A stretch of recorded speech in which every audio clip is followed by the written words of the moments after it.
दर्द है दिल में पर एहसास नहीं होता, दर्द है दिल में पर एहसास नहीं होता। रोता है दिल जब वो पास नहीं होता। बर्बाद हो गए हम उनकी मोहब्बत में, बर्बाद हो गए हम उनकी मोहब्बत में। वो कहते हैं इस तरह से प्यार नहीं होता।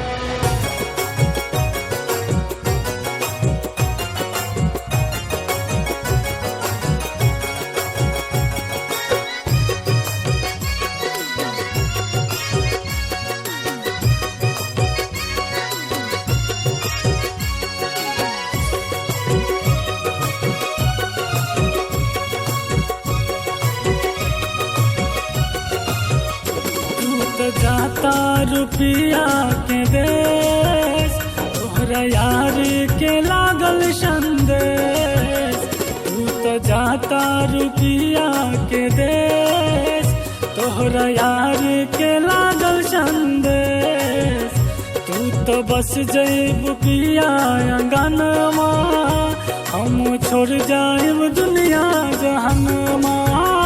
तू तो जाता रुपिया के देश, तोहरा यार के लागल संदेश।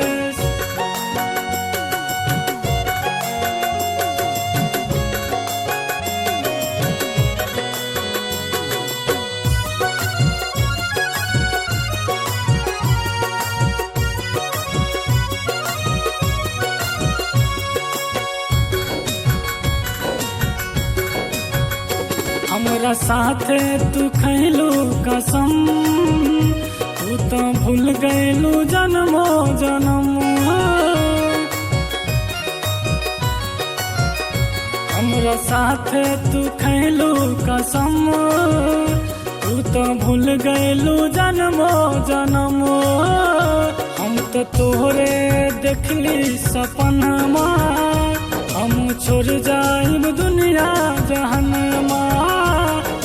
जाता रुपिया के देश, तोहरा यार के लागल संदेश।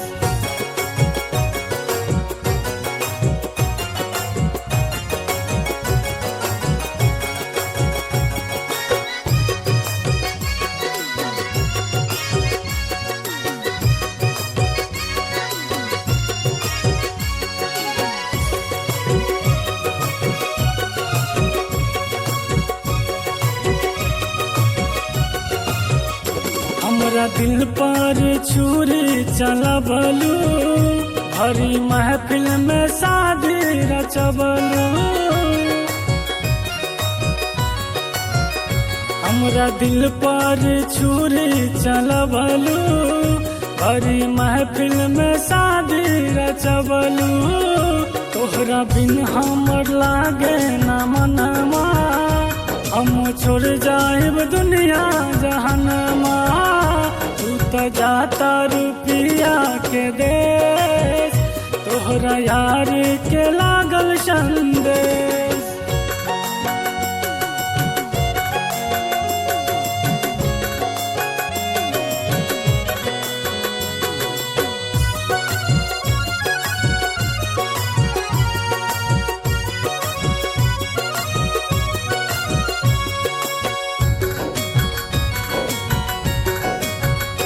लागता कल के सूरज न देखब, कहे संतोष अब न तोहके भेटब। लागता कल के सूरज न देखब, कहे संतोष अब न तोहके भेटब। खुश रहिहा तू शंकर के संगवा, हम छोड़ जाइब दुनिया जहनमा। तू तो जाता रुपिया के देश, तोहरा यार के लागल संदेश।